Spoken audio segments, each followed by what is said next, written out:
It's time now for Countywide, a special presentation of Yavapai Broadcasting News. Join Paul David and Brad Miller as they talk with our community's leaders, newsmakers, and people in the know.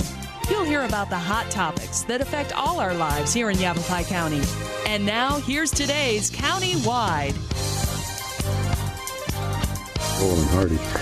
Good day, everybody, and welcome to the program. It is Countywide. Brad Miller with you, and in our studio today is Cottonwood Fire Chief Mike Casson. Chief will be retiring next month after many years of service with Cottonwood Fire, and we wanted to have him come in and one more time as Chief. I got a feeling we're going to have you as a guest somewhere down the line, because who knows what you're going to get mixed up in. But as Cottonwood Fire Chief, this will be our last Countywide Together, Chief. We say good day to you.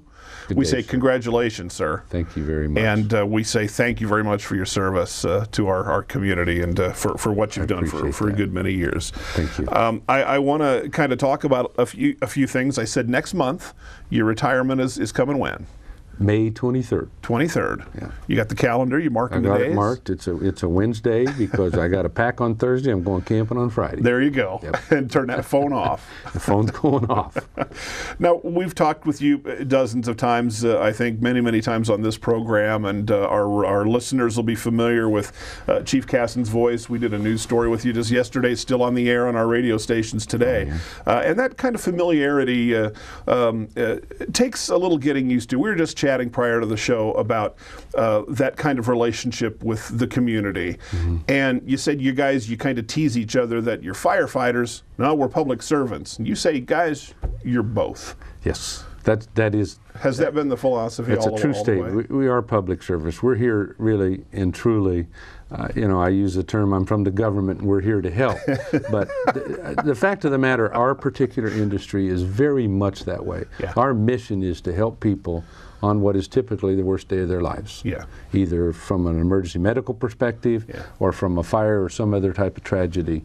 But we really try to come there and help. We try to take chaos, turn it into order, and provide some assistance to those people. That's what we do. And that's what you've been doing for how many years?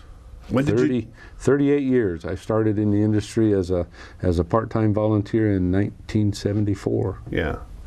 Chief, I want to go back when you very first started in 1973 in Kingman, where you're from. Mm-hmm. 11 firefighters were killed in a railroad car explosion, propane gas disaster. Your dad was one of those killed. Yes. I can't imagine the profound effect that obviously that would have on any young man, especially. I got to think that shaped. Were you getting into fire service before that? How did that affect your career and get you where you are today? Well, I actually had an interest in becoming a volunteer firefighter there. That was predominantly a volunteer department. They had paid apparatus operators and drivers, but that was it. The rest of the department was volunteer. I had even applied to become a volunteer firefighter, but because I was going to college full-time down in the Valley of the Sun, they wouldn't let me on a department because they wanted their volunteers there all year round. That was the type of organization they were. Sure. But I'd always had aspirations to become a firefighter, and I was just blessed with the opportunity to get paid for doing something I'd have done free for my whole life. That's how passionate I was about that. Yeah. But after that incident happened, I actually changed my degree, my course of study, and went into the study of fire service and science and whatnot. And I had changed my goal from, I'm going to go into this, I'm going to get a degree in this program, I'm going to learn as much as I can about that, then I'm going to go back to Kingman and try to make sure something like that never happens again. Yeah. Well, as you know, most things change in people's lives, and I ended up getting hired part-time with the Rural Metro Fire Department. Phoenix? In Scottsdale, actually. Okay.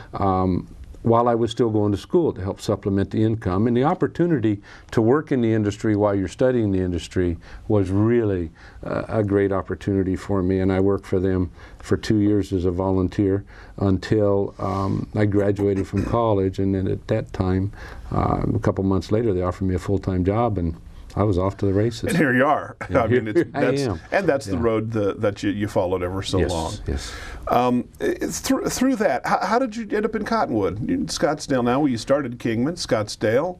Well, Kingman, Scottsdale. I promoted through the system in rural metro in Maricopa County to the point where I was the operations chief there for a couple of years. I've served as we went into the program I worked in Sun City, I worked at West Valley, I worked East Mesa, Queen Creek, was fire chief in Gilbert for about 7 years, and became operations chief for our Maricopa County operations. Let me ask you, there's some moving around. Yes. Over what kind of time period is that? That period was from 76 to 1990. Okay, in 1990, I was asked to go to Tennessee, Knoxville, Tennessee, and operate our fire program over there. We had 12 fire stations in Knoxville, Tennessee. Spent 5 years there. Okay.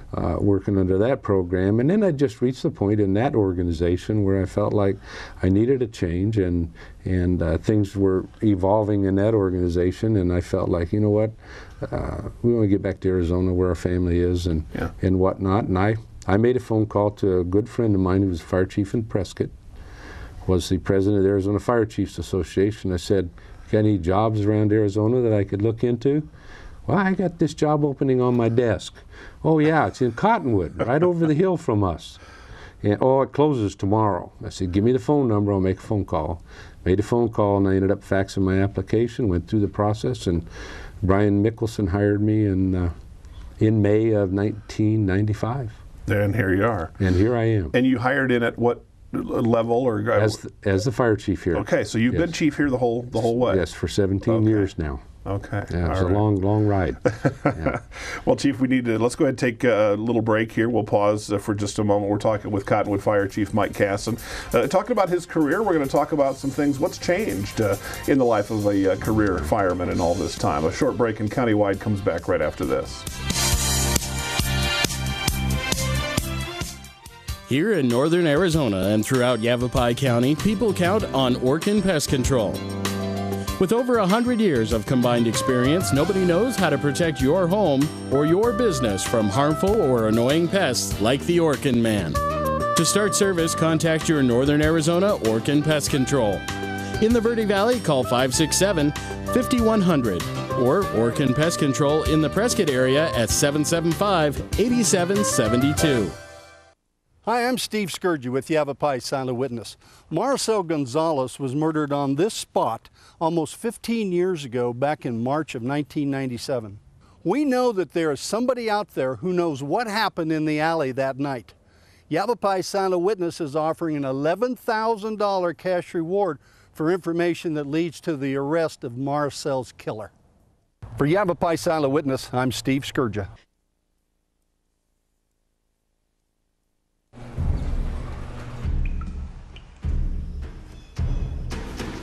The pain will not control us. It will never break us, define us, or keep us still. Because arthritis can't beat us if we beat it first. In the fight against arthritis, you need a weapon. What's yours? Visit the Arthritis Foundation at fightarthritispain.org. Crack yellow.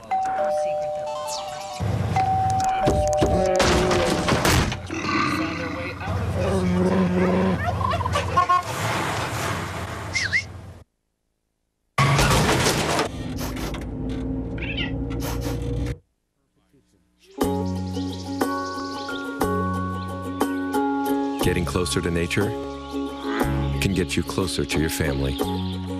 Go to discovertheforest.org.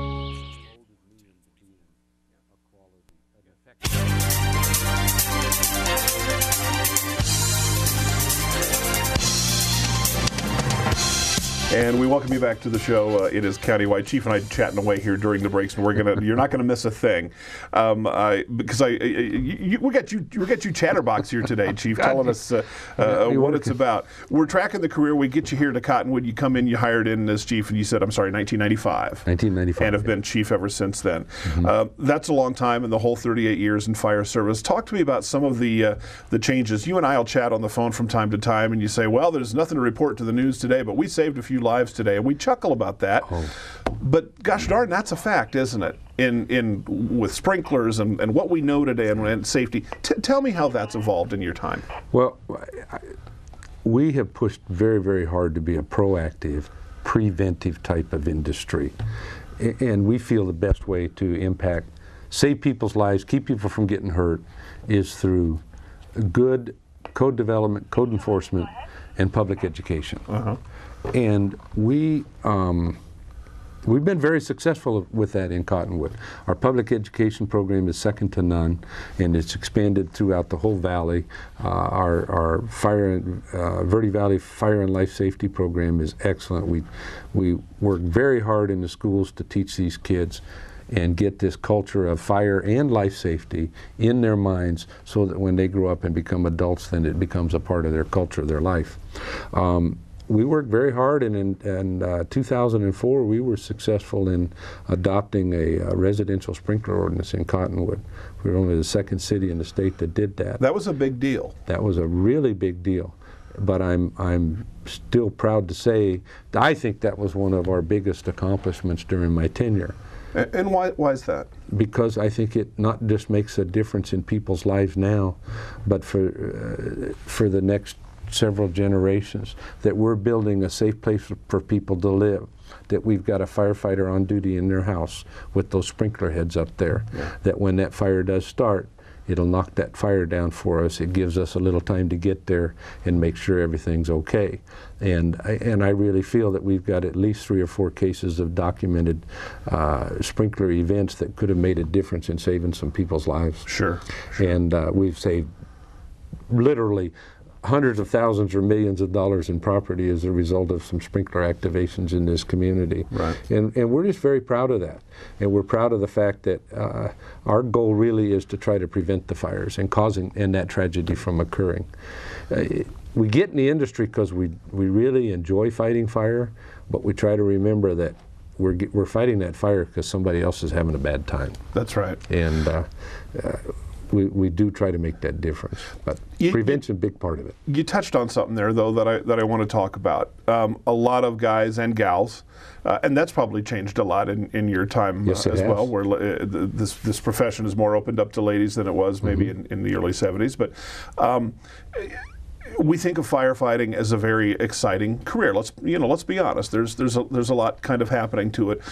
Was there that allure for you too, especially as a young man when you were starting? Every one of us. Everybody gets in that industry.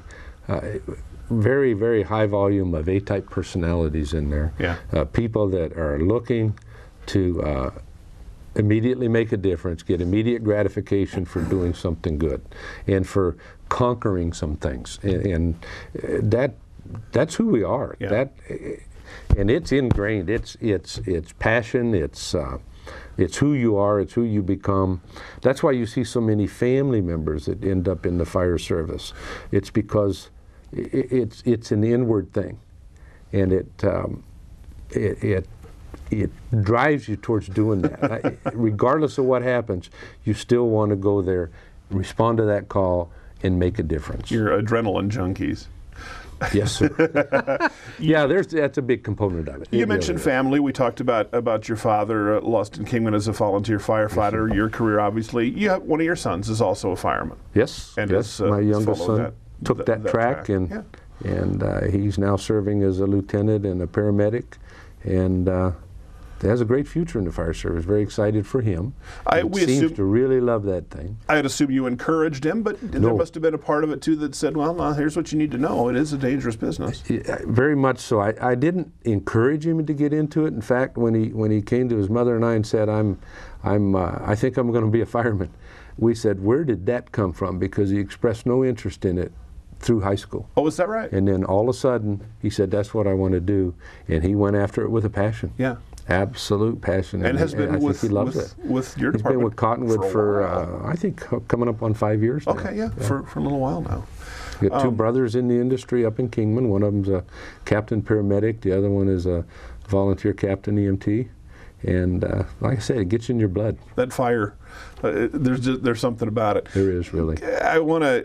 You mentioned before the show when we were kind of chatting, we kind of talked about, are there any regrets? And I want to ask you about that. Anything you do different, or maybe, well, that didn't work the way we wanted, or well, you have any? 2 thoughts as far as my career goes. Yeah. One is I would have probably spend a little more time working in fire prevention. Okay. I didn't get the opportunity to do that as much as I hoped. I was promoted into management too quickly. So on the truck, like we were just talking about. Yeah, and that was the other part of it. I wish I'd stayed on the engine companies a little longer. You know, in 4 years, I was promoted up to a battalion chief level and was responding as a supervisor to the calls. And I think I would have liked to spend a little bit more time on a truck. Yeah.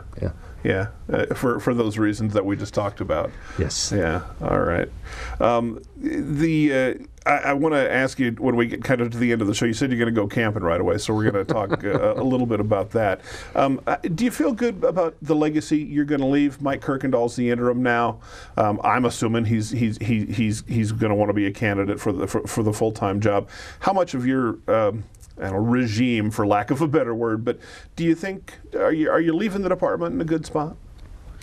Yeah, in fact, as each day goes by, I'm feeling better and better about the timing of my leave. And we've got a good leadership cadre in the organization right now. We got some outstanding firefighters. When we hired the 12 from the SAFER grant 3 years ago, we got some really, really quality people. And the energy that's there, the excitement towards it, they're in line with the mission of the city and the organization. And I'm really, it's a good time to go, and I think they're going to take it up another notch, and I'm really excited about that. I got to ask you, a lot of times when we talk about this, there's how much of this is Mike Casson's ready to step down because he's been doing this for a while and all those kinds of things. And have you felt any kind of pressure, or is there anything that kind of telling you, well, these guys maybe will do something a little different or even better than I? Is there any of that? Well, you know, ironically, the typical life of a fire chief in the state is around 7 years, and I've outlasted that thing. There was a couple of times during my tenure here I felt like, you know, maybe I need to step aside and move on. Really? And then things would change, and well, I'm going to stick around a little longer. I'm enjoying this. I stayed as long as I felt like I could make a difference. Yeah. And we've had some really, really good organizational successes the last 3 or 4 years that I'm really, really excited about, and I just feel like the stars are aligned. It's time. I've been thinking about this for a couple of years. Sure. And very much so the last year. Yeah. And committed to it. I think about 3 months ago. Yeah. Made the decision. I'm going to do that. What's kind of on the horizon? What are the challenges the department will be facing as you step aside? What's kind of, I know, you know, we talk about budgets and money. Doing more with less. And finding a new way to reinvent the fire service. We talk about it at the state level, and there's forums at the federal level even talking about it.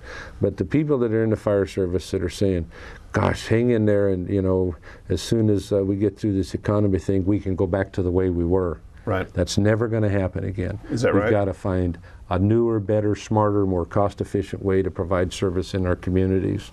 The ideas of maybe rescue trucks to respond to some of those calls is going to be something we have to consider, more partnering with our neighboring organizations, which I think we do very effectively in this Upper Verde Valley now. Sure. But doing more with less. Yeah. And trying to meet that demand for service, because the public still wants that same level of service. Right. But yet the funding is not there to do it. There's been kind of a move in some areas, and every now and again we hear a tiny bit about this in our area with some of the districts coming together, consolidation and those kinds of things. And where's that? Is there an argument in the Verde Valley? What do you kind of see maybe happening there? There'll always be a discussion about that. You know, one of the things I was challenged with when I got hired here was to see what I could do to try to consolidate these things. Brian Mickelson pushed that at me. Yeah. And we went through and put together a study back in the late 1990s, and we looked at it, and I think we were making good progress in that direction, but you've got this diametric opposing thing of city annexations and the impact it has on fire districts. Right. But right. I still think consolidation is the right way to do it. I really and truly believe it should be done under a municipal umbrella as a part of the total community service plan that you have for a community, and the idea of doing a consolidation through some contractual relationships with our neighbors and districts where we provide that service for them under a contract. Certainly something that'll be kicked around for probably years to come, and who knows where that will lead. Let's go ahead and take our final break. Our guest today, again, Fire Chief Mike Casson, Cottonwood Fire District, Fire Department. We'll be back right after this.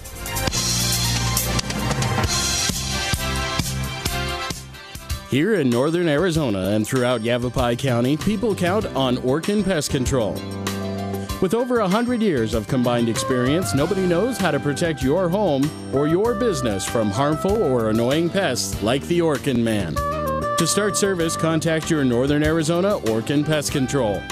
In the Verde Valley, call 567-5100 or Orkin Pest Control in the Prescott area at 775-8772.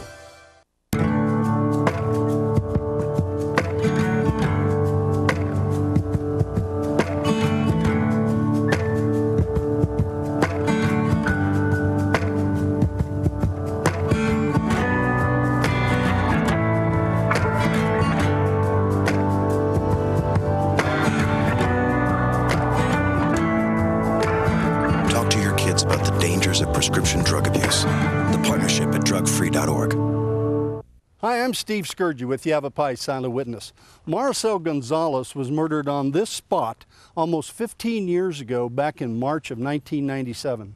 We know that there is somebody out there who knows what happened in the alley that night.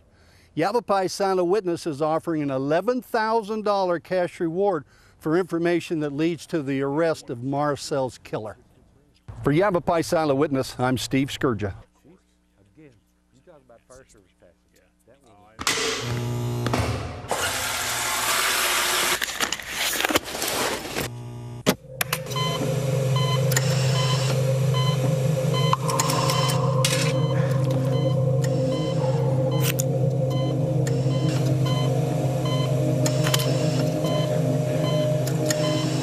Every year, 2 million kids play doctor by taking pills not prescribed to them.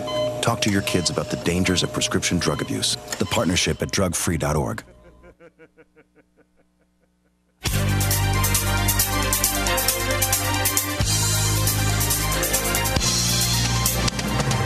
We welcome you back to the program. Again, it is countywide, and again, Fire Chief Mike Casson, our guest today. A vital time that we'll talk to Chief of the Cottonwood Fire Department. And again, we thank you for your service, sir. Thank you very much. And the legacy that you have very proudly left. You mentioned camping right away. Yep. Next month, when the retirement May 23rd, a few days later, Chief's going to be up in the woods, maybe with a fishing pole or the book on his knee. And beyond that, I mean, you're a young man. You've got a lot. What are you going to do? I might do a little teaching. I might do a little coaching. I've been asked to stay involved with the Arizona Fire Chiefs Association with our annual leadership conference. I would think. And the State Fire School. I'll keep helping out with that. I'll probably do a little volunteer work around the community. I've told Chief Kirkendall that I'm only a phone call away, and I very much feel like I'll still be a part of the community in some way or another. You're the kind of guy that retirement doesn't stick to. Maybe you're done with being chief, but I can't. Okay, maybe so. I can't imagine we're not going to be saying the name Mike Casson from time to time in our news coverage and in the public events and community affairs that hopefully in a good way we get involved in. I would be certain. Again, Chief, thank you so much again for your service, coming in and joining us today. Cottonwood Fire Chief Mike Casson, retiring, coming up on May 23rd. 38 years of fire service, and a good many of them right here in our Verde Valley in Cottonwood. Real quick, if you have an idea for a guest or a program, a topic you'd maybe like to see us address on Countywide, you can do that. Contact Paul David or I, Brad Miller, at 634-2286, or you can drop us an email at news@myradioplace.com. Good talking to you. And Chief, again, thanks. Well, thank you for the opportunity to serve the community. Absolutely. We'll see you next time on Countywide.